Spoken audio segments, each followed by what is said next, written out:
Sanam ngai to cha ka ke ta ka mal so na kan jo ai la sa kan mai ta ko ko rim ta ki na ngai no sa ko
min han la phong sakanga tin la tu pathian ni si a kolong hemi ke ma ni ko tan jela la ka wa kan la phong ma sa na ko ti chin pa mai a ni an lo se do ni ko ni ho ma ni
là chúng tôi quý phụ khi sống mà cần lấy áp hiện lỗ hoàng thiên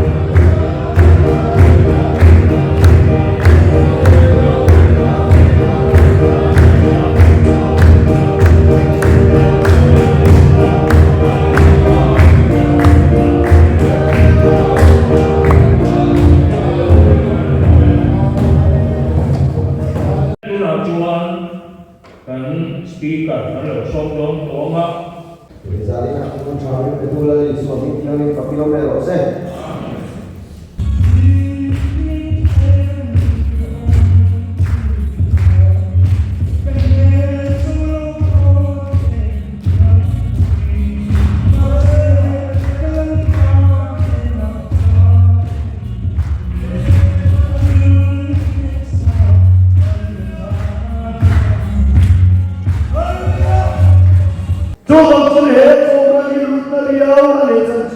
Zion kemudian ni cuma tertia lepas itu cuma lalu cuma terjauh sama kan hebat cuma terjauh wilayah perbincangan pendolan ini thale bukai coba ini cuma terkan ni ni masih ada ini cuma hi chandra canglo himkanum pete thale ya aja momen haleluya amin semua ilo bukti Haleluya amin, haleluya amin, haleluya.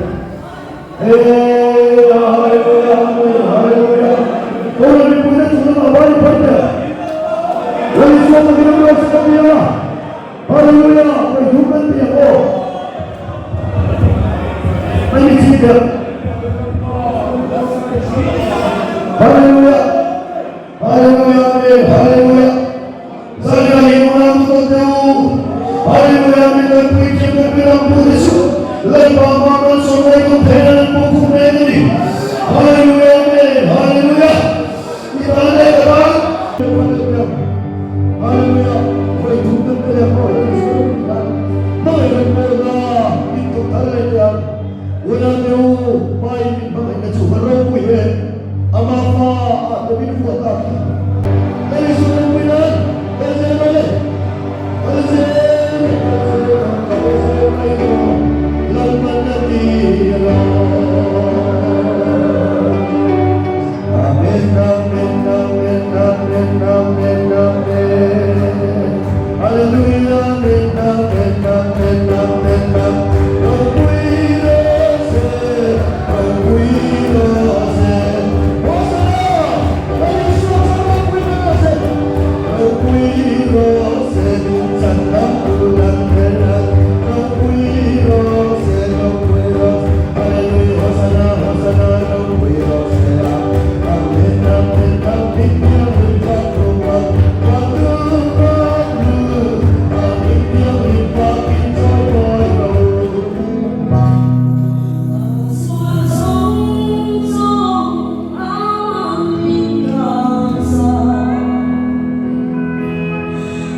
Kan sa suala ng transition